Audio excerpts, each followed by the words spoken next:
Znajdujemy się tutaj na dworcu PKP w Przemyślu, który już od ponad 2 tygodni jest takim bardzo ważnym miejscem, gdzie udzielana jest pomoc przez różnych ludzi, także przez Caritas Polska, ale także Caritas naszej archidiecezji przemyskiej. Czy pani będzie tu tłumaczyć, czy nie? A nie, czyli opowiadać, tak? Rozumiem. Jeszcze raz.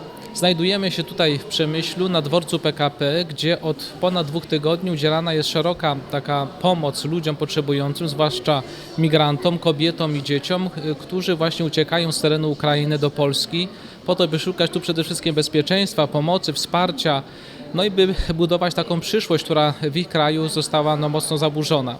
Caritas Archidiecezji Przemyskiej, jak i Caritas Polska od początku tych działań wojennych bardzo mocno wspiera te działania pomocowe, działania humanitarne, zarówno tu w Polsce, zarówno tu w naszych przejściach granicznych, tak jak Przemyśl, Medyka, Korczowa, Krościenko, ale także działamy na zewnątrz, działamy także na terenie Ukrainy, gdzie już do tej pory, od początku inwazji do dnia dzisiejszego przekazaliśmy 63 tiry z pomocą humanitarną oraz 32 busy, które trafiły zasadniczo do Lwowa, ale także do Odessy.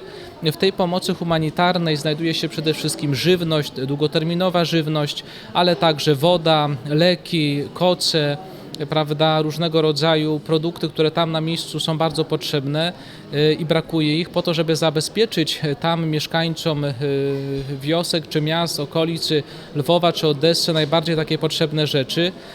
Ponadto, tak jak mówię, tutaj na dworcu PKP nasza restauracja Caritas, restauracja Perła też wydaje każdego dnia żywność, ciepłe dania, ciepłe posiłki, zarówno wszystkim uchodźcom, wszystkim migrantom, jak i wszystkim tym, którzy zajmują się opieką, służbami porządkowymi. Do tej pory tu na dworcu w Przemyślu z tej naszej pomocy skorzystało już 400 000 osób. To olbrzymia masa ludzi.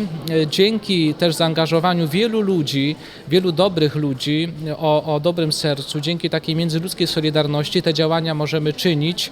Oczywiście przeprowadzamy także różnego rodzaju zbiórki pieniężne, ale także zbiórki rzeczy materialnych, żywności, wody, konserw, leków, pieluch, środków higienicznych, które są potrzebne dla tych ludzi. Dziękujemy za tą pomoc, ale także cały czas widzimy, że te działania będą musiały mieć charakter długotrwały, przez wiele miesięcy, więc na pewno każda pomoc, zarówno tutaj w Polsce organizowana, jak także i poza granicami Polski, będzie na pewno nam przydatna i na pewno rzetelnie tą pomoc wykorzystamy na rzecz wszystkich uchodźców, wszystkich migrantów.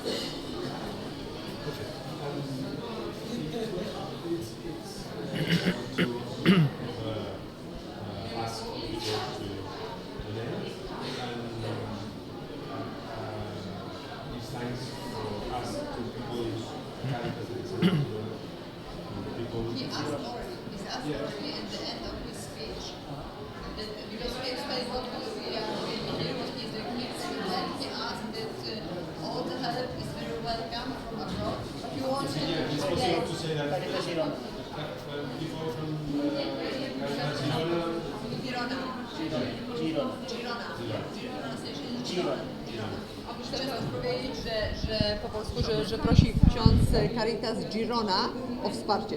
Tak się pisze? I mean, this is our teams, our parochial teams in Spain are very working a lot of that. So it's for them. It's to say that it's important. Do nich bezpośrednio ksiądz zwraca, że oczywiście prosimy Caritas Girona o wsparcie i dziękujemy z góry za Give thanks to the people of the Caritas Diocesana Girona. It's okay.